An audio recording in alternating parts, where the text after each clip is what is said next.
Hey, Hey, calling Chris Anderson in Windsor. yes, Chris Anderson is one. A little confused at the moment. I, do you know what week it is? I mean, who knows what's going Mm, on, right? Where are we? When are we? I don't know. Welcome everybody to History Happy Hour. Thanks to Stephen Ambrose Historical Tours for helping to bring you this show. Check out their rich offering of military history tours at stephenambrosetours.com. And whether you're watching live, watching on replay, or listening on the HHH podcast. podcast, we're glad you're You here. know Barry White so much better than I do. Well, you got to get your mic plugged back in. But anyway, today we present an encore episode where we will be talking about Christmas 1942 around the world. So let us know you're out there and what you're drinking. And while you're doing that, let's take a moment, Chris, a moment to thank everybody who supports us via Patreon. We do very much appreciate it. All kidding aside, Especially our top shelf supporters. There's a moment of silence for our top shelf supporters. Like we love everybody to 10, but top shelf was like 11. Oh yeah, very well.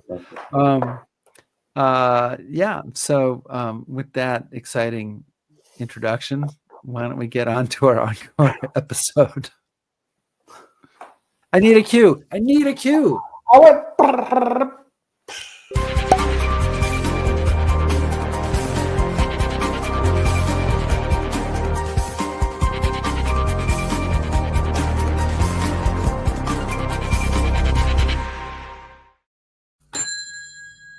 The bar is open.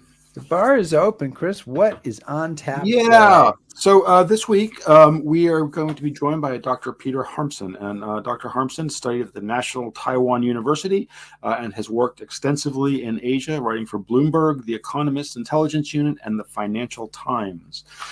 His focus has been on Chinese-speaking societies, but he has written broadly on the Pacific in general, including Mongolia and North Korea. I may have this wrong because there are lots, but I counted the 9 books that he is the author of, all of which have been very well received, including New York Times bestseller Shanghai 1937, Stalingrad on the Yangtze. His books have been translated into Chinese, Danish, Romanian, but we're excited to have him here to talk about his new book, Darkest Christmas, December 1942 and a World at War. So welcome, Peter. Thank you. Thanks for being here.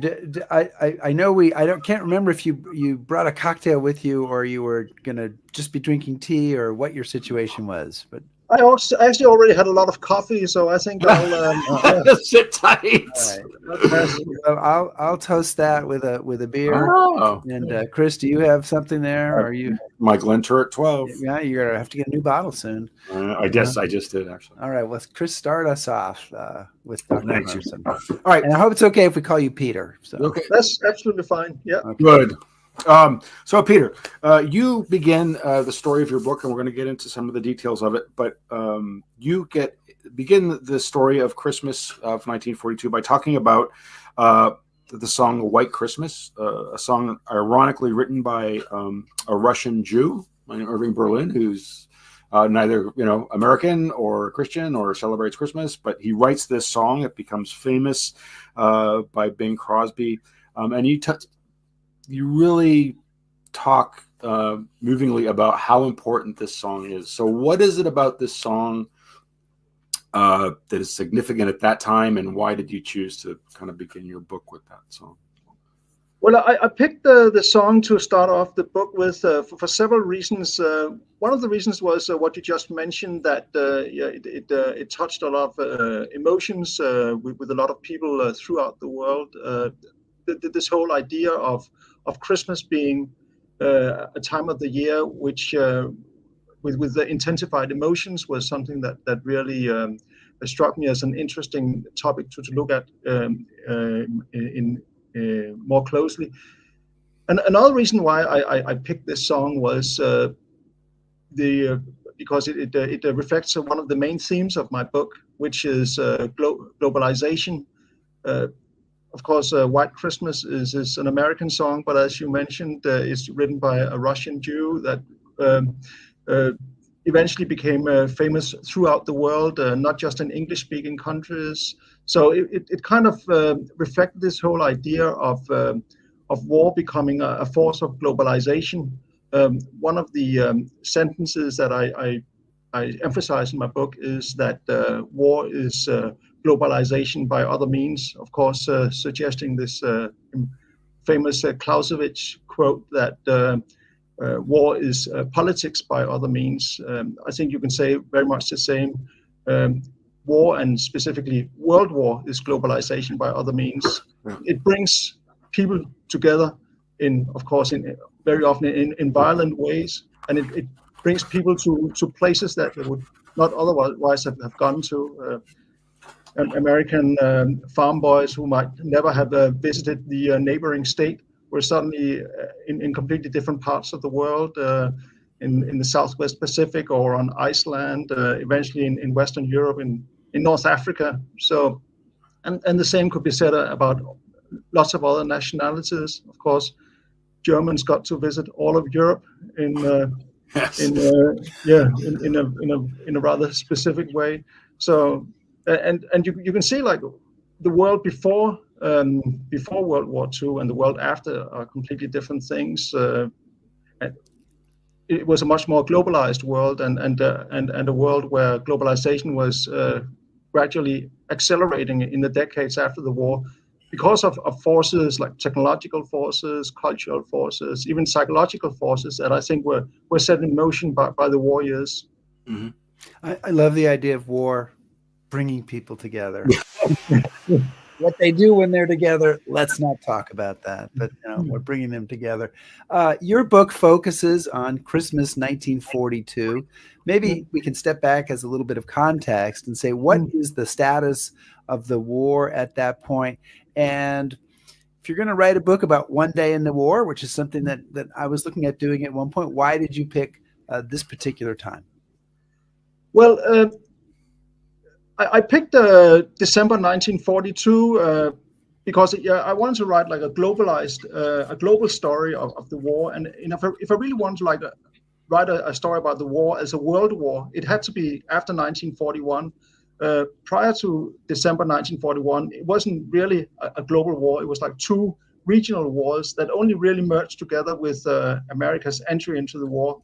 But then again, like Christmas 1941 was a little bit too early. Like the Americans had not really entered the war in a big way yet. So I decided to move it 1 year into the future, when America was engaged on several different fronts across the globe, and you could really say that World War II had become like a globalized conflict, like a conflict over which the sun never set. Okay, so I think also one of the other things I found interesting is we now in the 21st century, Christmas is a major holiday. It's a major holiday in 1942, but you have kind of some interesting things to say about sort of the importance of Christmas and how it, when it becomes significant, why it becomes significant. Because as you point out in the book, it's not even a federal holiday in America at the time of the Civil War, but by 1942, it's a recognizable event, I guess you would say. So what is it? How does Christmas become such a huge thing? And is it a big thing for everybody, or just Westerners, or how does this happen? Well, that was one of the things that really struck me when I started looking into this, starting collecting source materials for my book.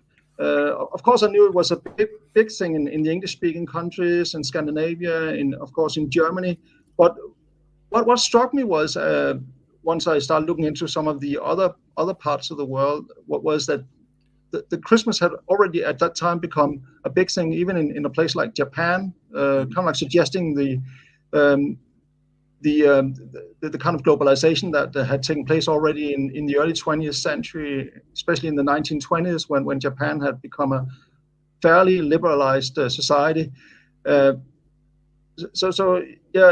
struck me that it was a big thing in Japan, mostly as a commercial thing, a commercial event in the big cities. But it was something that many Japanese, especially Japanese from the bigger cities, were familiar with. Seeing Asian Santa Clauses outside the big department stores in Tokyo and Kyoto every December. So to them it was an event that they were familiar with, and they were also to some extent understanding of the fact that it meant a lot to the Westerners. And you even saw rather surprisingly some acts of kindness on the part of the Japanese Japanese personnel in some POW camps, probably a minority, but in a few there was like a temporary easing of conditions in a few Japanese-led POW camps. But you mentioned that, and you mentioned that in one camp they brought in, a couple of camps, I guess, they brought in food. In one camp they brought in Red Cross packages that were then people were hoarding that food for the next 9 months or something. In another camp they brought in 30 ducks or something like that for people. This was quite surprising to me when I think about my vision of what Japanese run prison camps are like in World War II. But did that seem like it was an exception, like sort of amazing exceptions, or a suggestion that maybe that was more common than we perceive? I haven't seen any like general statistics, but my guess is that it was exceptions, and it shouldn't be, it shouldn't detract from the wider story of like the horrific conditions in Japanese prison camps. And also it should be of course emphasized that this was just like a temporary thing. It was just a few days in December 1942. Some of the prisoners who noticed this slightly better treatment in December 1943 were like hoping quietly that this was an indication of better conditions continuing into the future, but they were all disappointed. It was back to the same brutal treatment shortly after Christmas. And also, I haven't looked at it into any detail for Christmas 43 and 44, but I would imagine that later on in the war, when conditions became much more desperate for the Japanese, and then they, even the most optimistic among them, could see where it was heading, that conditions were far more brutal, even in Christmas time. Can I follow up, Chris? Yeah, absolutely. Yeah, no, I was going to say that there's a number of stories of, and we'll get into some of this, especially in Germany, regarding the Holocaust, involving, prisoners or people in camps. I mean, do you think you are reporting in the book, but asking you as someone who's looked at this, do you think that this treatment like this is essentially a little bit of Christmas time guilt over what's been going on, and a sense just that, like, maybe the littlest niggling sense that maybe we should have a little bit of conscience here? Maybe in some of the German cases, I would have to say that I haven't. This would be speculation on my part. Sure. Especially when it comes to the Japanese. I haven't come across any sources of for example, Japanese camp commanders, what went through their heads, why they did what they did. So it's speculation. I think maybe less so for the Japanese, since Christmas was not a big thing and not a big part of their culture. Maybe more so in some of the German cases, where of course Christmas was an integral part of German culture. You could even say that was where Christmas as we know it started way back in past centuries. Maybe there was like a nagging sense of guilt, but I haven't come across any sources that directly confirm this.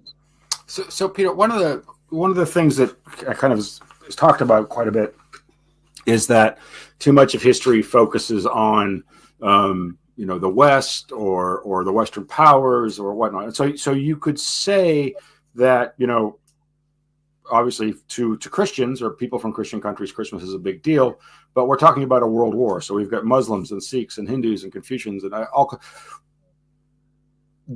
How are they viewing this event, and how is this kind of day or its recognition impacting them? I mean, are they commenting on it, or are they like, how do they fit into the story?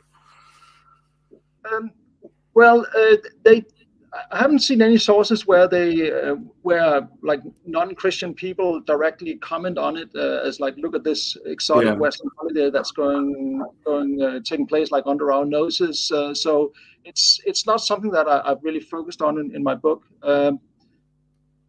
I do try to describe, for example, in a non-Christian society such as the Soviet Union at the time, like how Christmas was kind of still celebrated in a small, almost discreet way, in a way that did not bother the regime too much. But the sources of this are fairly limited.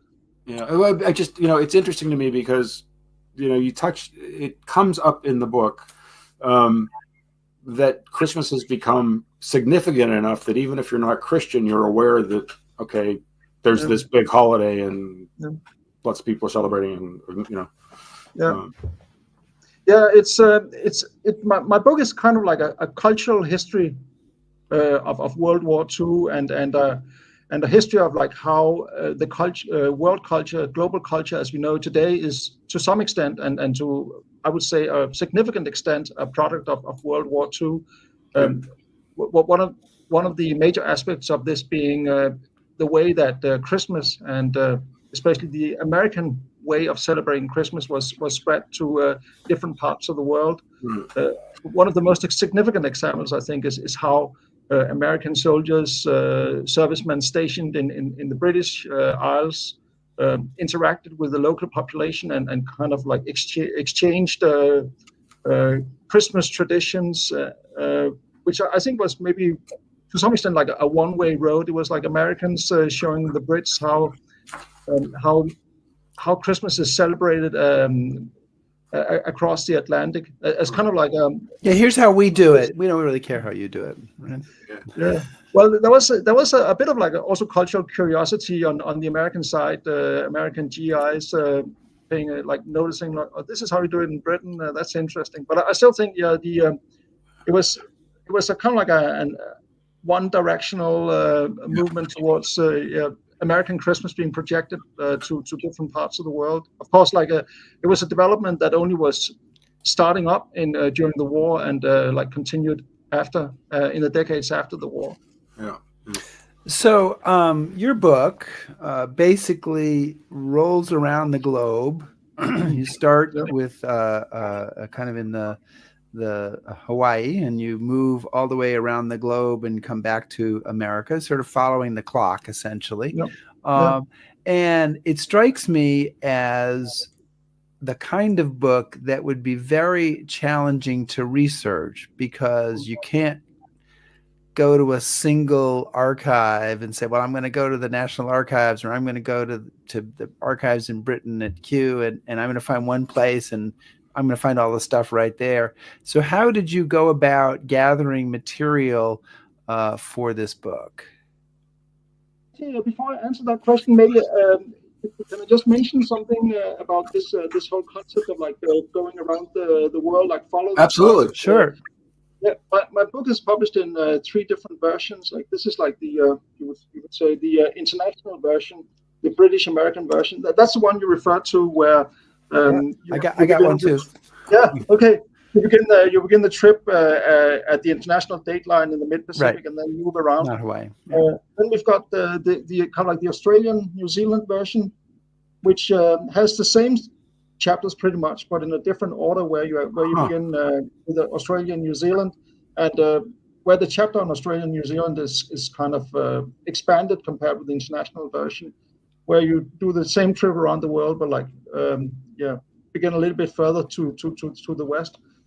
And then finally there's the Danish version, where the first chapter is about Denmark, and then you do the tour around the world. Pretty much the same chapters, just in a new 20 more versions that are all organized differently. That was kind of my ulterior motive, so I'm still waiting. But to return to your question of how I found the various sources, in a way, it was hard to find sources because you have to look in so many different places. On the other hand, it was not so hard. One of the reasons why I decided to write about Christmas basically, I just want to write a story about one day in the war. But one reason why I picked Christmas is because everyone probably has some kind of recollection about what they did on December 24th, 25th, 1942. People who participated in the war. Like otherwise, probably recollections became rather hazy over the years. So like one day merged into the other, and no one would be able to say what did you do on May 27th, 1943. Yeah. But I think most people would remember where were you during Christmas 1942. So that was also reflected in a lot of the material I looked at, like especially memoirs from the war. So that made it a little bit easier for me to find material that I could use. But still, yeah, it was a lot of work to find the information I needed, and it took several years for me to complete the job.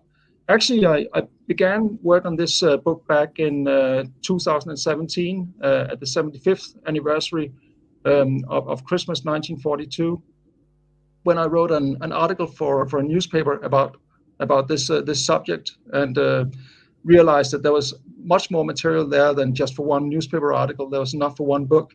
So then I spent the following 4 to 5 years gathering information in different sources, also while working on other books. So it was just like something, when I found someone remembering something that happened during Christmas 1942, I just put it aside for later use. So Peter, obviously there's a natural inclination, I think, to talk about peace on earth and goodwill towards men towards Christmas. But obviously in your book, as you point out, there's a whole lot of ugliness going on too. And I don't want the conversation to be just about the holiday, but to talk about the war in general. So without, giving away all the secrets of the book and given the time restrictions, but can you talk a little bit about some of the combat that's going on? There's some very serious battles going on around the world on this day. Yeah. That was another reason why I picked December 1942 instead of like December 1941. That it was like really, or December 1943 for that matter. December 1942 was a time when things were really hanging in the balance, especially if you were living through that time. Of course, with the benefit of hindsight as a historian today, you can probably pretty much reach a conclusion that the war had been won for the Allies significantly before December 1942. But when you were standing right in the middle of things back in December 1942, it was not quite so obvious. Of course, you had the Germans in Stalingrad,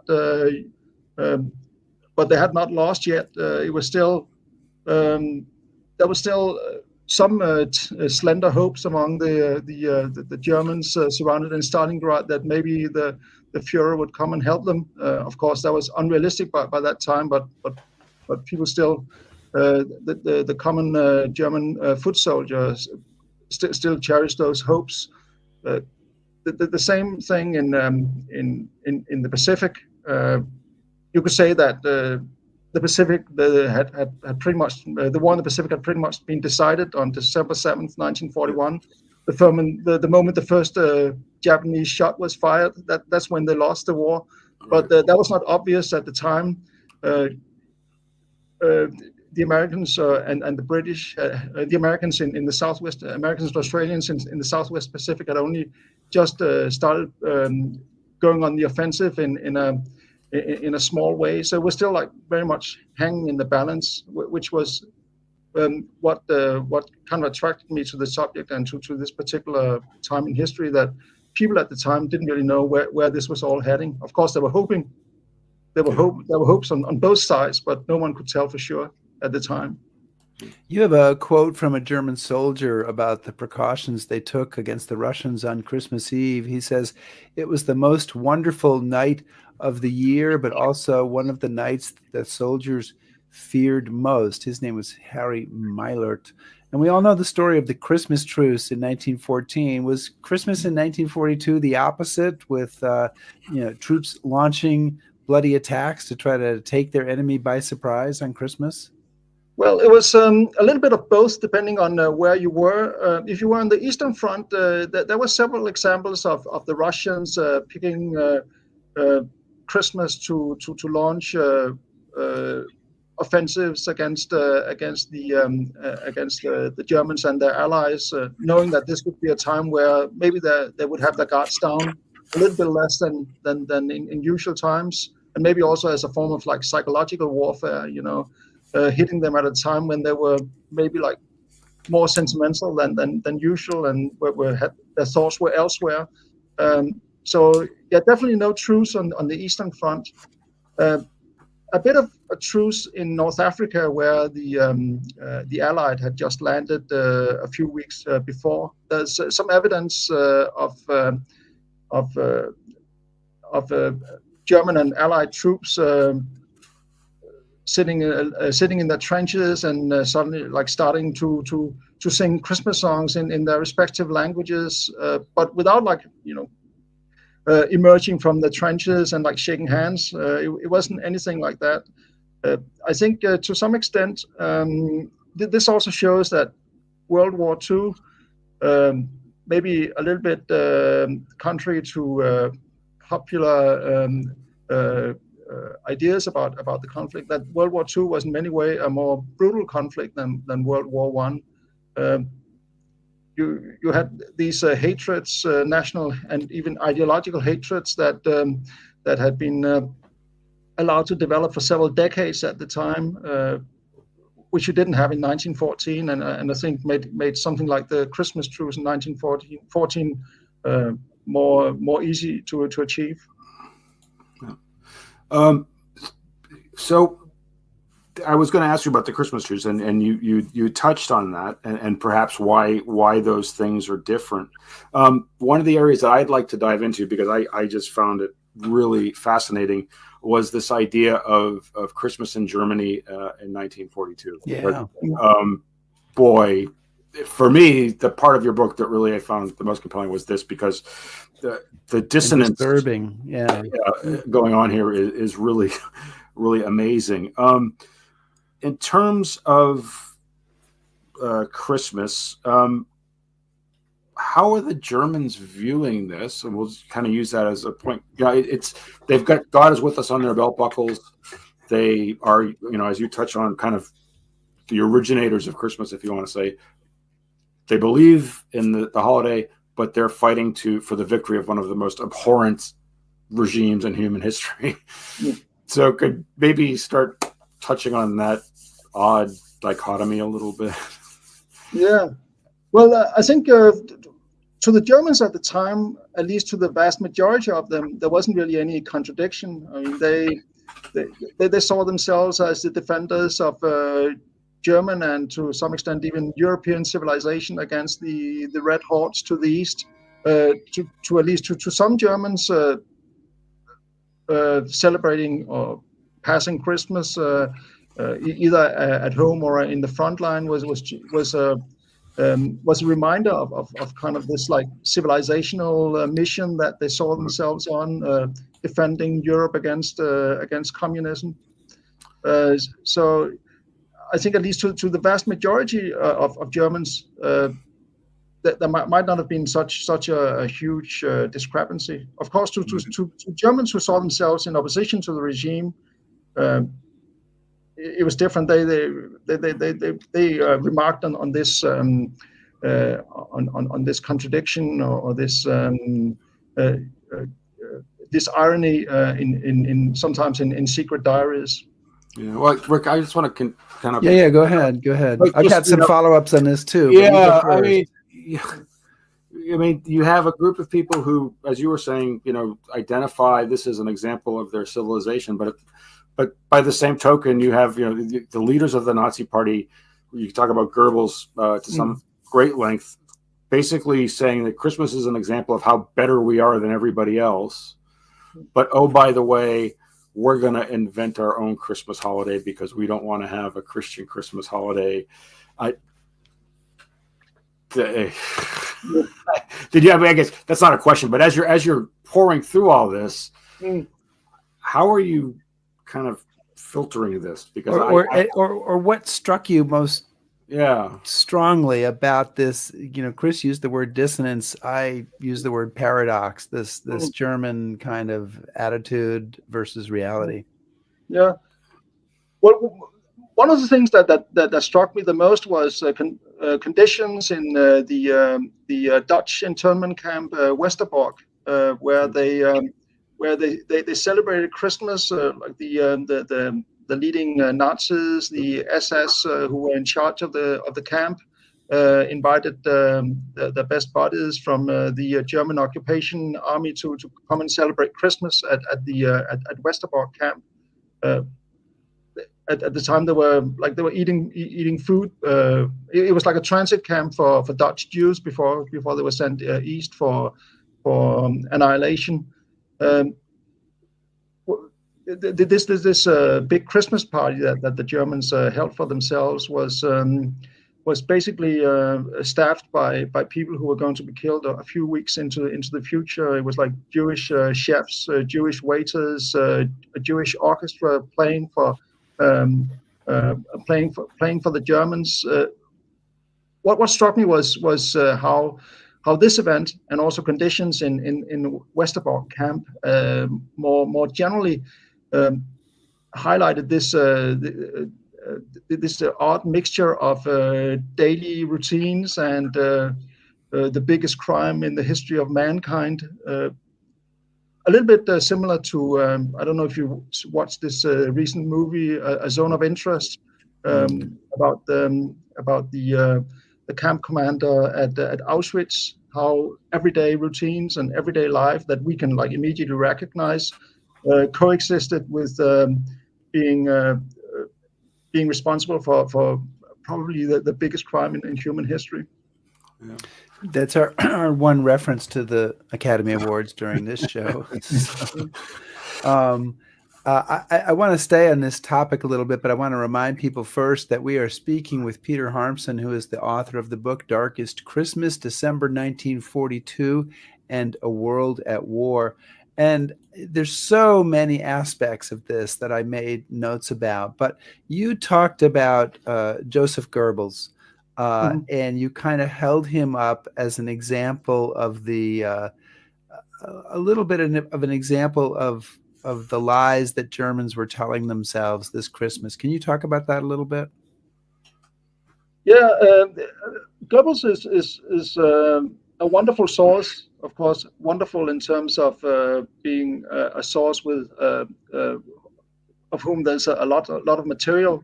He was a copious diary writer, and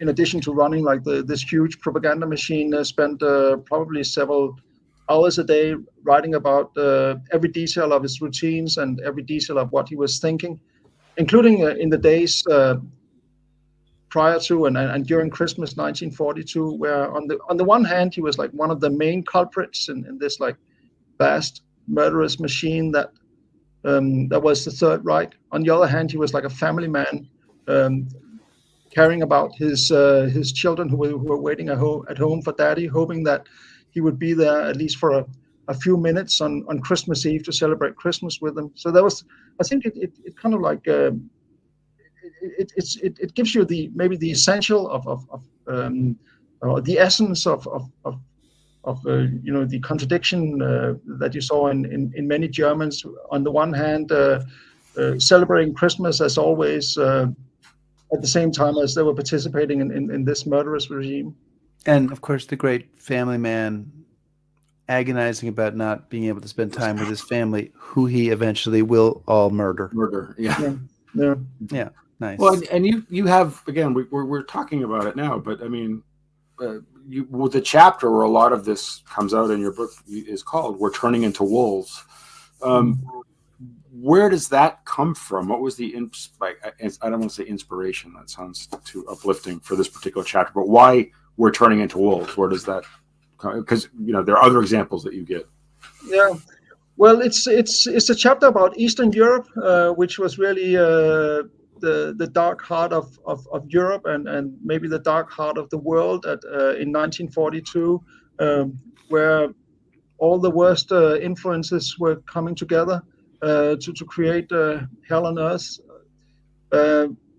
It's from a passage in the book about a Jewish resistance fighter who is stumbling through the streets of Krakow in the evening of December 24th, having just been shot in the leg by the German Gestapo, walking through the streets of Krakow, trying to look normal, even though he can feel that the warm blood is like streaming down his leg, and knowing that he will probably bleed to death unless he gets some kind of help.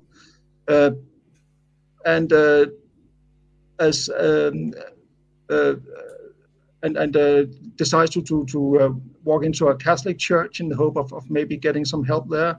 You would imagine that on Christmas Eve, if you get help somewhere, that would be in a church, but actually where he gets kicked out. Maybe not because the priest is evil, but because the priest is scared.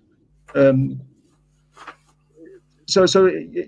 me, it shows that war turns people into wolves. Not so much because they necessarily are bad people, but because they're forced by circumstances and forced by something as fundamental as fear.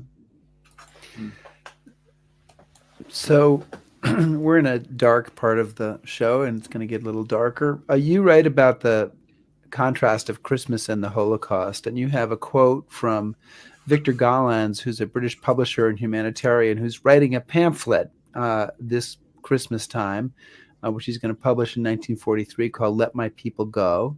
And he writes about a statement by Anthony Eden, who's the Foreign Secretary of Great Britain, promising retribution to the Germans committing the crimes against the Jews. And he writes, "Will the death of these reduce by one jot or tittle the agony of a Jewish child, who at this very moment I write, on Christmas Day, 3 hours after the sweet childish carol, O Come All Ye Faithful, was broadcast on the 7 o'clock news, is going to her death in a sealed coach, her lungs poisoned with the unslaked lime with which the floor is strewn, and with the dead standing upright about her, because there is no room for them all." And what struck me really hard about this passage was the degree to which some people in the Allied world really understood exactly what was going on in Germany years before the end of the war and long before anything is really being done about it. And it really is I found that quote to be just a really searing indictment of how little was done. Yeah.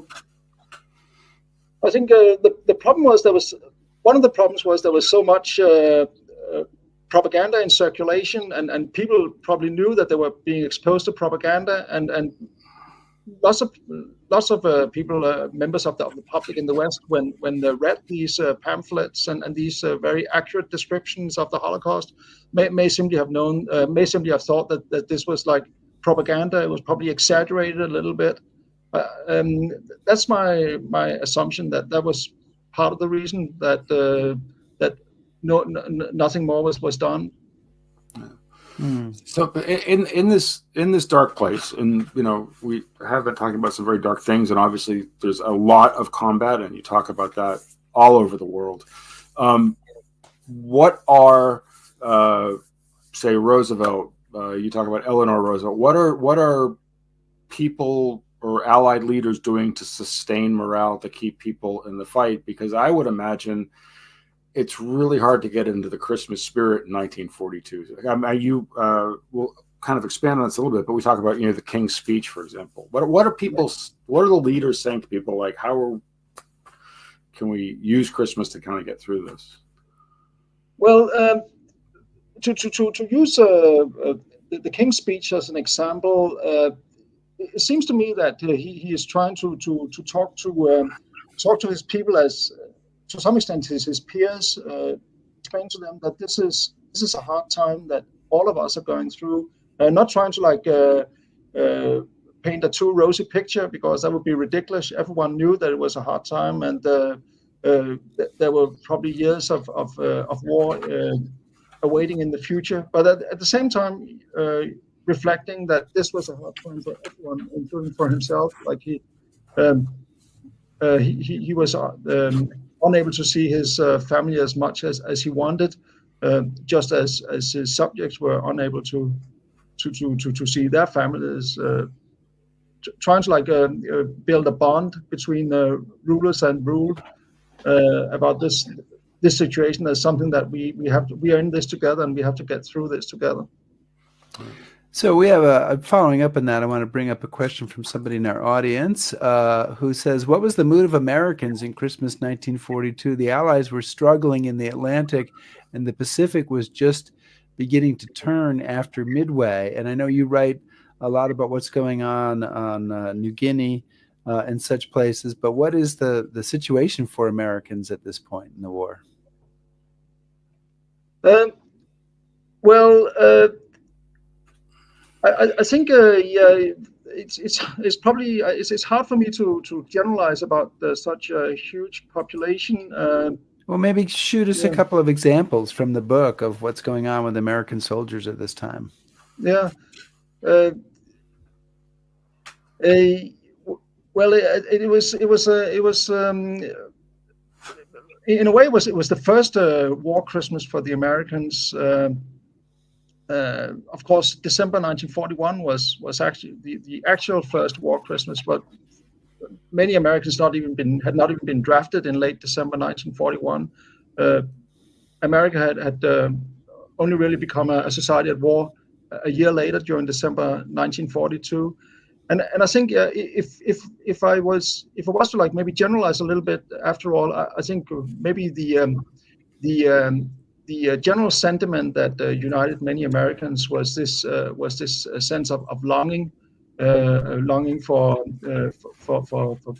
relatives far away, maybe in distant battlefields, or even if we look at first and second generation Japanese immigrants in internment camps in the Western United States, longing for friends and relatives outside of the internment camps. So yeah, I would say like the general mood was one of longing, which was also, I think, one of the reasons why White Christmas was becoming such a huge success, because it kind of expressed this longing in very eloquent terms. Well, one of the things that you kind of don't want to just spend all of our time talking about Germany, but again, there are just so many moments of the book where you just shake your head and try to get your head around it. But one of the other areas, again, it surprised me that phrases, words, speeches that we now look upon as being significant have some connection to this Christmas. Another one you talk about in the book was Arthur Harris, who's head of the British strategic bombing campaign. And he's been given his orders by Churchill, and his mandate is to burn Germany to the ground. And he gives a famous speech called the Reap the Whirlwind speech, but it's done with the backdrop of Christmas. So I find it very ironic that in talking about the higher ideals of Christmas, that's going to be the platform to really ratchet up the violence. Yeah. When people like Harris are giving these speeches, what's the reaction amongst British civilians? Are they saying, "Wait a minute, this is too much"? Or are they behind this? How are the British people or the Allies adjusting to these sorts of calls? Well, again, of course, it's hard to really generalize, but I think British people who only had like the Battle of Britain and the Blitz only a couple of years in the past, so in fresh recollection, and we're still like suffering from the attacks of the Luftwaffe occasionly. I think there was probably I can't imagine there was too much pity for the Germans now getting to taste a little bit of their own medicine. Of course, people become a little bit become very dehumanized in times of war, and accept acts of violence on a massive scale that they would, of course, shrink back from in times of peace. And I haven't seen any in my research. I haven't come across any sources where Americans or Brits at the grassroots start questioning, like, what are we doing here? Like during Christian Christmas, actually ratcheting up the violence. Yeah. So I'm sure when you set out to write this book, you had some stories packed away that you knew you could use. And I know you started 7 years ago, but what did you discover in the course of your research that really surprised you, that you said, oh, wow, I'm glad I've done this because this is something I didn't know and I really want to get this in the book? Well, there was some details that interested me, or that struck me.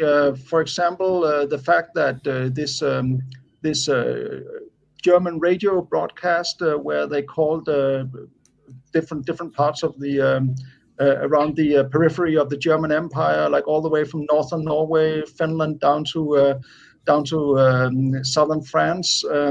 That this was not, as claimed by some historians, it was not completely fictitious. There have been some claims that this was actually like actors standing in a radio studio in Berlin, just pretending to be soldiers in the front line, like calling in. This was actually real soldiers communicating with Berlin via radio.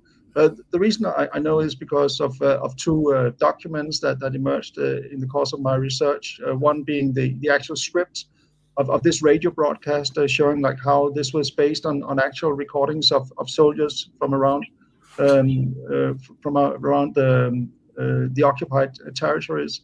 The other one was the war diary of the German Naval Command, showing that two U-boats were actually taken out of service for a couple of days in December 1942, so they could take part in this broadcast. So of course it was fictional. They wouldn't need these U-boats. They could be used for something much more useful. So that struck me. So Peter, I mean, just so our audience knows a little bit more about this, and when they buy your book and read it, they'll find out a lot more about it. But what is the name of this show? Because it's a big deal in Germany.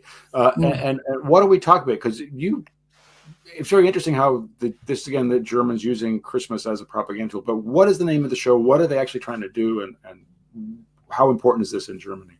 Yeah, it was called the Ringsendung. So yeah, like a broadcast anchored by Berlin, where they called different parts of the German Reich and the occupied territories, talking to ordinary soldiers. It was like a 90-minute broadcast that was broadcast to pretty much the entire German population. So kind of like showcasing both the military might of the German Reich, but also its technological prowess, its ability to tie the home front and the war front together by means of what was pretty sophisticated communications technology at the time. Mm-hmm. So yeah, it was an annual event that took place the first time in 1940 and then continued throughout the war. Not all of these broadcasts have survived. For example, the one from 1942, only the last few minutes have survived. The one from 1940 has survived in its entirety.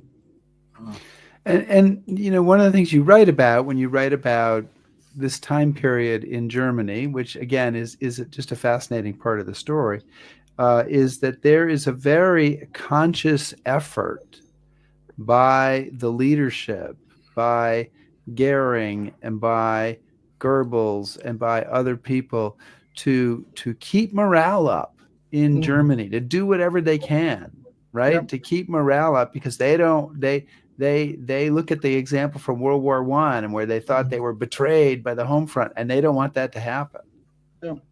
Yeah, exactly. Yeah, that I wouldn't say it was something that surprised me, because I read about it elsewhere, but it's kind of like striking, like to the extent that the German population was actually pampered by the leadership during most of the war.